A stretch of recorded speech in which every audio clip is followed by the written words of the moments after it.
എഡ്വേർഡിൻ്റെ planning പോലെ തന്നെ സ്കാറിനെ കൊല്ലാനായി ഹൊമങ്കിലസുകൾ പുറത്തെത്തി. പക്ഷേ അവരെയും കാത്ത് ലിങ്ങും റാൻഫാനും അവിടെ ഇരിപ്പുണ്ടായിരുന്നു. വളരെ ദൂരെ നിന്ന് തന്നെ ഹൊമങ്കിലസുകളുടെ സാന്നിധ്യം അറിയാൻ അവർക്ക് കഴിവുണ്ടെന്ന് മനസ്സിലാക്കിയ ബ്രാഡ്ലി അവർ തങ്ങൾക്കൊരു തടസ്സമാണെന്ന് മനസ്സിലാക്കി. അതോടെ ബ്രാഡ്ലി നേരിട്ട് കളത്തിലിറങ്ങി. ലിങ്ങിന് എന്തെങ്കിലും ചെയ്യാൻ ഒക്കുന്നതിന് മുൻപേ ഞൊടിയിട കൊണ്ട് അയാൾ റാൻഫാനെ ആക്രമിച്ചു. ബ്രാഡ്ലിയുടെ വെട്ടുകൊണ്ട റാൻഫാൻ ദൂരേക്ക് തെറിച്ചു വീണു. പെട്ടെന്ന് ബ്രാഡ്ലിയുടെ വാൾ രണ്ടായിട്ട് ഒടിഞ്ഞു. നേരത്തെ ബ്രാഡ്ലിയുടെ വെട്ട് റാൻഫാൻ തൻ്റെ കുനായി കൊണ്ട് തടഞ്ഞിരുന്നു. അതുകൊണ്ട് അവൾക്കിപ്പോഴും ജീവനുണ്ട്. അത് കണ്ട ബ്രാഡ്ലി ഗ്ലട്നിയോട് അവളെ തീർത്തേക്കാൻ പറഞ്ഞു. പക്ഷേ അവളെ തിന്നാൻ വേണ്ടി കുതിച്ചു ചാടി വന്ന ഗ്ലട്നിയെ ലിങ് വെട്ടി രണ്ട് തുണ്ടമാക്കി. എന്നിട്ട് അവൻ റാൻഫാനെയും തോളിലെടുത്തുകൊണ്ട് അവിടെ നിന്ന് രക്ഷപ്പെടാൻ നോക്കി.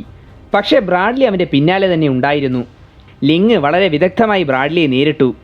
ലിങ് എപ്പോഴും തൻ്റെ ബ്ലൈൻഡ് സ്പോട്ടിൽ തന്നെ നിന്ന് ഫൈറ്റ് ചെയ്യാനാണ് ശ്രമിക്കുന്നതെന്ന് മനസ്സിലാക്കിയ ബ്രാഡ്ലി ഗ്ലട്നിയെ വിളിച്ചു. അപ്പോഴേക്കും മുറിവൊക്കെ ഹീലാക്കി ഗ്ലട്നി ഫൈറ്റിന് തയ്യാറായി കഴിഞ്ഞിരുന്നു. അവൻ ചാടി വന്ന് ലിങ്ങിനെ ആഞ്ഞിടിച്ചു. ലിങ് തെറിച്ച് തൊട്ടപ്പുറത്തെ കെട്ടിടത്തിനകത്തേക്ക് ചെന്ന് വീണു. അവിടെ നിന്ന് ലിങ് എഴുന്നേറ്റപ്പോഴേക്കും ബ്രാഡ്ലിയും ഗ്ലട്നിയും അവിടെ എത്തി. അയാൾ അവരോട് നിങ്ങൾ ആരാണെന്നും ഗ്ലട്നി ഹൊമങ്കിലസ് ആണെന്ന് എങ്ങനെ മനസ്സിലായെന്നും ചോദിച്ചു. പക്ഷേ ലിങ് അതൊന്നും ശ്രദ്ധിക്കാതെ അവിടെ നിന്ന് രക്ഷപ്പെടാനുള്ള വഴി നോക്കുകയായിരുന്നു. അത് കണ്ട ബ്രാഡ്ലി അവനോട് രക്ഷപ്പെടാൻ ശ്രമിച്ചിട്ട് കാര്യമില്ലെന്നും അവൻ്റെ തോളിലിരിക്കുന്ന റാൻഫാനെ അവിടെ നേരത്തെ ഉപേക്ഷിച്ചിരുന്നുവെങ്കിൽ അവന് രക്ഷപ്പെടാൻ സാധ്യതയുണ്ടായിരുന്നുവെന്നും പറഞ്ഞു. ഇത് കേട്ട ലിങ് ബ്രാഡ്ലിയെ ദേഷ്യത്തോടെ നോക്കി. അപ്പോഴാണ് അയാളുടെ യൂണിഫോം അവൻ ശ്രദ്ധിച്ചത്. അയാളുടെ റാങ്കിങ് കണ്ട ലിങ്ങിന് അതോടെ തൻ്റെ മുന്നിൽ നിൽക്കുന്നത് കിങ് ബ്രാഡ്ലി ആണെന്ന് മനസ്സിലായി. നിങ്ങൾ കരുതുന്ന പോലെ ഇവൾ എനിക്കൊരു ഭാരമല്ല. നിങ്ങൾ കിങ് ബ്രാഡ്ലി അല്ലേ? ഒരു രാജാവിന് ഏറ്റവും വിലപ്പെട്ടത് അയാളുടെ രാജ്യത്തെ പ്രജകളാണ്. പ്രജകളില്ലാതെ രാജാവില്ല. നിങ്ങൾക്ക് ഈ രാജ്യത്തിനോടോ ഇവിടത്തെ പ്രജകളോടോ യാതൊരു കൂറുമില്ല. സോ കിങ് ബ്രാഡ്ലി, നിങ്ങളൊരു രാജാവല്ല, അന്നും ഇന്നും. ലിങ്ങിൻ്റെ സംസാരം കേട്ട ബ്രാഡ്ലിക്ക് കലി കയറി. പക്ഷേ അയാൾക്ക് എന്തെങ്കിലും ചെയ്യാൻ പറ്റും മുമ്പേ റാൻഫാൻ ഒരു ഫ്ലാഷ് ബാങ് എടുത്ത് അയാൾക്ക് നേരെ എറിഞ്ഞു. അതിൻ്റെ പ്രകാശത്തിൽ കണ്ണ് മഞ്ഞളിച്ച് ഗ്ലട്നിയും ബ്രാഡ്ലിയും നിന്ന നേരം കൊണ്ട് ലിങ് റാൻഫാനെയും കൊണ്ട് അവിടെ നിന്ന് ഓടി രക്ഷപ്പെടാൻ നോക്കി. പക്ഷേ അവൻ ആ റൂമിൻ്റെ വാതിൽ കടക്കുന്നതിന് മുൻപേ ഒരു വാൾ അവൻ്റെ മുന്നിൽ തറഞ്ഞു നിന്നു. അതെറിഞ്ഞത് ബ്രാഡ്ലിയാണ്. അയാൾ തൻ്റെ അൾട്ടിമേറ്റായി പുറത്തെടുത്ത് കഴിഞ്ഞിരുന്നു. ആ കണ്ണ് കണ്ട ലിങ് പകച്ചുപോയി.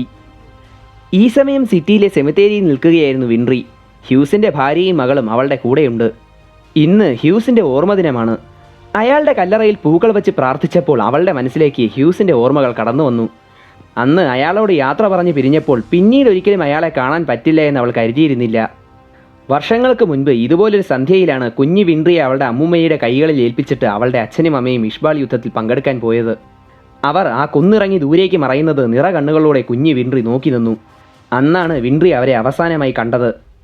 അങ്ങനെ ഓരോന്നോർത്തുകൊണ്ട് നിന്ന വിൻട്രിക്ക് ബോധം വന്നത് ഹ്യൂസിൻ്റെ മകൾ അവളുടെ കയ്യിൽ പിടിച്ചപ്പോഴാണ്. നേരം ഒരുപാട് വൈകിയെന്നോർത്ത അവൾ ഹ്യൂസിൻ്റെ ഭാര്യയോടും മകളോടും യാത്ര പറഞ്ഞ് സിറ്റിയിലേക്ക് പുറപ്പെട്ടു. സിറ്റിയിലെത്തിയ അവൾ ബ്രദേഴ്സിനെ കുറേ നേരം തേടി നടന്നുവെങ്കിലും അവരെ കണ്ടുകിട്ടിയില്ല. അപ്പോഴാണ് എഡ്വേർഡ് ഒരിടത്ത് ഫൈറ്റ് ചെയ്യുകയാണെന്ന ന്യൂസ് അവൾ കേട്ടത്. അവൻ ഫൈറ്റ് ചെയ്യുന്നത് ഒരു സീരിയൽ കില്ലറായ സൈക്കോയെ ആണെന്ന് കേട്ടതോടെ വിൻട്രിക്ക് ടെൻഷനായി. എഡ്വേർഡിനെ എങ്ങനെയെങ്കിലും സഹായിക്കണമെന്ന് അവൾ തീരുമാനിച്ചു. അപ്പോഴാണ് സിറ്റിയുടെ ഒരു കോണിൽ കുറേ പൊട്ടിത്തെറികൾ ഉണ്ടായത്. എഡ്വേർഡ് അവിടെ ഉണ്ടാകുമെന്ന് ഊഹിച്ച വിൻട്രി നേരെ ആ ശബ്ദം കേട്ട ദിശയിലേക്ക് ഓടി. വിൻട്രിയുടെ ഊഹം ശരിയായിരുന്നു. അവിടെ എഡ്വേർഡും സ്കാറുമായിട്ട് പൊരിഞ്ഞ അടി നടക്കുവാണ്. സ്കാറിനെ തടയാൻ എഡ്വേർഡ് പഠിച്ച പണി 18 നോക്കിയെങ്കിലും ഒരു രക്ഷയുമില്ല. അപ്പോൾ എഡ്വേർഡിനെ സഹായിക്കാൻ വന്ന പട്ടാളക്കാരും ആ ക്രോസ് ഫയറിനിടയിൽ പെട്ടുപോയി. അങ്ങനെ ഒരു രക്ഷയുമില്ല എന്ന് മനസ്സിലായപ്പോൾ എഡ്വേർഡ് അവിടെ നിന്ന് ഓടി രക്ഷപ്പെടാൻ നോക്കി. വഴി ബ്ലോക്കാണെന്ന് കണ്ടപ്പോൾ ഒരു പൈപ്പിൽ പിടിച്ചു കയറി അപ്പുറം കടക്കാൻ അവൻ ശ്രമിച്ചുവെങ്കിലും സ്കാർ ആ പൈപ്പ് താഴെ വെച്ച് മുറിച്ചു. അതോടെ ബാലൻസ് പോയ എഡ്വേർഡ് നേരെ താഴേക്ക് വീഴാൻ തുടങ്ങി. അവൻ താഴെ എത്തിയാൽ ഉടനെ കൊല്ലാൻ സ്കാർ റെഡിയായി നിന്നു. തക്ക സമയത്ത് അൽഫോൺസ് അവനെ ആൽക്കമി കൊണ്ട് എയറിൽ വെച്ച് പിടിച്ചു നിർത്തിയതുകൊണ്ട് മാത്രം എഡ്വേർഡ് തലനാരിഴയ്ക്ക് രക്ഷപ്പെട്ടു. കാര്യങ്ങൾ കൈവിട്ടു പോവുകയാണെന്ന് അൽഫോൺസിന് മനസ്സിലായി. ഹൊമങ്കിലസുകളെ പിടിച്ചാൽ ഉടനെ ലിങ് സിഗ്നൽ തരുമെന്ന് പറഞ്ഞിരുന്നതാണ്. പക്ഷേ നേരം ഇത്രയുമായിട്ടും ഒരു സിഗ്നലും വന്നിട്ടില്ല. എഡ്വേർഡ് ആണെങ്കിൽ ഫൈറ്റ് ചെയ്താകെ തളർന്നിരിക്കുവാണ്. ഇനിയും അടികൂടുന്നത് ബുദ്ധിയല്ല എന്ന് മനസ്സിലാക്കിയ അൽഫോൺസ് സ്കാറിനോട് സംസാരിക്കാൻ തുടങ്ങി. ആൽക്കമിസ്റ്റുകളെ കൊല്ലുന്നതിൽ നിന്നും അൽഫോൺസ് അവനെ പിന്തിരിപ്പിക്കാൻ ശ്രമിച്ചുവെങ്കിലും സ്കാറിൻ്റെ തീരുമാനം മാറിയില്ല. ആൽക്കമിസ്റ്റുകളോട് പ്രതികാരം ചെയ്യാൻ അവന് വ്യക്തമായ കാരണവും ഉണ്ടായിരുന്നു. അപ്പോൾ എഡ്വേർഡ് അവനോട് നീനയെ കൊന്നത് എന്തിനാണെന്ന് ചോദിച്ചു. നീനയെ നിങ്ങൾക്ക് ഓർമ്മയുണ്ടാകുമല്ലോ അല്ലേ? 4ാമത്തെ എപ്പിസോഡിൽ ഷാവോ ടക്കർ എന്നൊരു ആൽക്കമിസ്റ്റ് സ്വന്തം മകളായ നീനയെ ഒരു നായയുമായി ചേർത്ത് ഒരു കൈമേറയാക്കി മാറ്റിയിരുന്നല്ലോ. അവളെയും അവളുടെ അച്ഛനായ ടക്കറിനെയും സ്കാറാണെന്ന് കൊന്നത്. അതെന്തിനായിരുന്നുവെന്ന് എഡ്വേർഡ് സ്കാറിനോട് ചോദിച്ചു. പക്ഷേ സ്കാറിനെ സംബന്ധിച്ചിടത്തോളം നീനയോട് അവൻ കാണിച്ചത് കരുണയായിരുന്നു. ഒരിക്കൽ കൈമേറയായി മാറിക്കഴിഞ്ഞാൽ പിന്നെ ഒരു തിരിച്ചുപോക്കുണ്ടാവില്ല. ഒരായുഷ്കാലം മുഴുവൻ അവൾ ഏതെങ്കിലും ലാബിൽ ഗിനിപ്പന്നിയെ പോലെ നരകിക്കുന്നതിനേക്കാൾ നല്ലത് ഒറ്റ പിടച്ചിലിൽ തീരുന്ന മരണം തന്നെയായിരുന്നു. പക്ഷേ അവളെ ഈ അവസ്ഥയിലാക്കിയത് ആൽക്കമിയാണ്. അതുകൊണ്ടുകൂടിയാണ് ആൽക്കമിസ്റ്റുകളെ ഉന്മൂലനം ചെയ്തുകൊണ്ട് സ്കാർ നീതി നടപ്പാക്കാൻ ശ്രമിക്കുന്നത്. നീനയുടെ കാര്യത്തിൽ സ്കാർ ചെയ്തതാണ് ശരിയെന്ന് എഡ്വേർഡിന് മനസ്സിലായി. ആൽക്കമിസ്റ്റുകളോടുള്ള അവൻ്റെ പകയും ന്യായീകരിക്കപ്പെട്ടേക്കാം. പക്ഷേ ഒരിക്കലും ന്യായീകരിക്കാൻ പറ്റാത്തൊരു പാപം സ്കാറും ചെയ്തിട്ടുണ്ടെന്ന് എഡ്വേർഡ് അവനെ ഓർമ്മിപ്പിച്ചു. നിനക്ക് റോക്ക്ബെൽ ദമ്പതികളെ ഓർമ്മയുണ്ടോ? പണ്ട് ഇഷ്ബോൾ യുദ്ധത്തിൽ പരിക്ക് പറ്റിക്കിടന്ന നിന്നെ ജീവിതത്തിലേക്ക് തിരിച്ചു കൊണ്ടുവന്ന ആ 2 ഡോക്ടർമാരെ. ശത്രുവായിരുന്നിട്ട് പോലും നിന്നെ ചികിത്സിച്ച ആ പാവങ്ങളെ എന്തിനാണ് നീ കൊന്നത്? അതിൽ എന്ത് നീതിയാണ് നീ കണ്ടത്? എഡ്വേർഡ് ഇത് പറഞ്ഞപ്പോൾ പെട്ടെന്ന് അൽഫോൺസ് അവനെ തടഞ്ഞു. കാരണം അവൻ്റെ പിന്നിൽ നിന്നും അങ്ങോട്ടേക്ക് കയറി വന്ന വിൻട്രി ഇതെല്ലാം കേൾക്കുന്നുണ്ടായിരുന്നു. അപ്രതീക്ഷിതമായി വിൻട്രിയെ അവിടെ വെച്ച് കണ്ട എഡ്വേർഡ് ഷോക്കായിപ്പോയി. വിൻട്രി ആണെങ്കിൽ അവൻ പറഞ്ഞതൊക്കെ കേട്ട് ആകെ മരവിച്ച് നിൽക്കുകയാണ്. നീയാണോ എൻ്റെ അച്ഛനെയും അമ്മയെയും കൊന്നതെന്ന് വിൻട്രി ചോദിച്ചപ്പോൾ അതേ എന്ന് സ്കാർ മറുപടി പറഞ്ഞു. അത് വിൻട്രിക്ക് താങ്ങാനാകുന്നതിനും അപ്പുറമായിരുന്നു. അവൾ നിലത്തിരുന്ന് പൊട്ടി കരയാൻ തുടങ്ങി. എന്തിനാണ് നീ അവരെ കൊന്നതെന്ന് അവൾ അവനോട് ആവർത്തിച്ച് ചോദിച്ചു. പക്ഷേ അവളോട് പറയാൻ സ്കാറിന് ഉത്തരമുണ്ടായിരുന്നില്ല. ഈ സമയം നിലത്ത് ഒരു തോക്ക് കിടക്കുന്നത് വിൻട്രി കണ്ടു. അവളതെടുക്കാൻ തുടങ്ങിയപ്പോൾ എഡ്വേർഡ് അവളെ തടയാൻ നോക്കി. പക്ഷേ അതൊന്നും കേൾക്കാൻ നിൽക്കാതെ വിൻട്രി ആ തോക്കെടുത്ത് സ്കാറിൻ്റെ നേരെ ചൂണ്ടി. അവളുടെ അച്ഛനെയും അമ്മയെയും കൊന്നത് എന്തിനാണെന്ന് അവൾ വീണ്ടും അവനോട് ചോദിച്ചു. തോക്കിൻ്റെ മുന്നിൽ നിൽക്കുമ്പോഴും ഇപ്രാവശ്യം സ്കാർ ഒഴിഞ്ഞു മാറാൻ നോക്കിയില്ല. കാരണം താൻ ചെയ്ത പാപത്തിൻ്റെ ഫലമാണ് ഇപ്പോൾ തൻ്റെ മുന്നിൽ നിൽക്കുന്നതെന്ന് അവൻ അറിയാമായിരുന്നു. അങ്ങനെ അവൻ അവളോട് ആ കഥ പറയാൻ തുടങ്ങി. അന്ന് ഇഷ്ബോളിൽ സിവിൽ വാർ നടക്കുകയായിരുന്നു. ബ്രാഡ്ലിയുടെ ഓർഡർ പ്രകാരം ഇഷ്ബോളുകാരെ കൊന്നൊടുക്കാൻ വേണ്ടി സ്റ്റേറ്റ് ആൽക്കമിസ്റ്റുകൾ ഉൾപ്പെടെയുള്ള മിലിറ്ററി ബറ്റാലിയൻ ഇഷ്ബോൾ നഗരത്തിലെത്തി.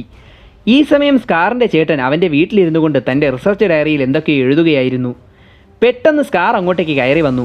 മിലിറ്ററി സിറ്റിയിൽ കയറിയിട്ടുണ്ടെന്നും എത്രയും പെട്ടെന്ന് രക്ഷപ്പെടണമെന്നും സ്കാർ അവനോട് പറഞ്ഞു. പക്ഷേ അവൻ്റെ ചേട്ടൻ അതിന് തയ്യാറായില്ല. നല്ല കഴിവുള്ള ഒരു ആൽക്കമിസ്റ്റാണവൻ. ഈ യുദ്ധത്തിൻ്റെ ദിശ തന്നെ മാറ്റാനുള്ള എന്തോ റിസർച്ചിൻ്റെ അവസാന ഘട്ടത്തിൽ എത്തി നിൽക്കുകയാണവൻ.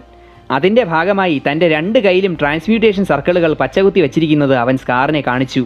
വലത് കൈവഴി ഡീകൺസ്ട്രക്ഷനും ഇടത് കൈവഴി റീകൺസ്ട്രക്ഷനും ചെയ്യാൻ പറ്റും. അതിനെപ്പറ്റിയൊക്കെ കൂടുതലായി അവൻ വിശദീകരിക്കാൻ തുടങ്ങിയപ്പോൾ സ്കാറിന് ദേഷ്യം വന്നു. സമയം കളയാതെ ഇറങ്ങി വരാൻ സ്കാർ അവനെ നിർബന്ധിച്ചു. അപ്പോഴേക്കും സ്കാറിൻ്റെ ഒരു സുഹൃത്ത് വന്ന് അവനെ പുറത്തേക്ക് കൂട്ടിക്കൊണ്ടുപോയി. അവർ എല്ലാവരും സ്കാറിൻ്റെ ചേട്ടനെ സപ്പോർട്ട് ചെയ്യുന്നവരാണ്. അവൻ്റെ റിസർച്ച് സക്സസ് ആയാൽ അതുപയോഗിച്ച് മിലിറ്ററിയെ മൊത്തം കൊല്ലാനാണ് അവരുടെ പ്ലാൻ. പക്ഷേ ഇതൊക്കെ കേട്ടപ്പോൾ സ്കാറിന് ആൽക്കമിയോട് വെറുപ്പാണ് തോന്നിയത്. ആൽക്കമി കാരണം നല്ല മനുഷ്യർ കൂടി ബ്രെയിൻ വാഷ് ചെയ്യപ്പെടുന്നതായിട്ട് അവന് തോന്നി.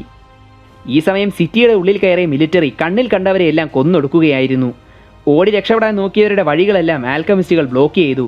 സ്ത്രീകളും കുട്ടികളും അടക്കം ആയിരങ്ങൾ അവിടെ മരിച്ചു വീണു.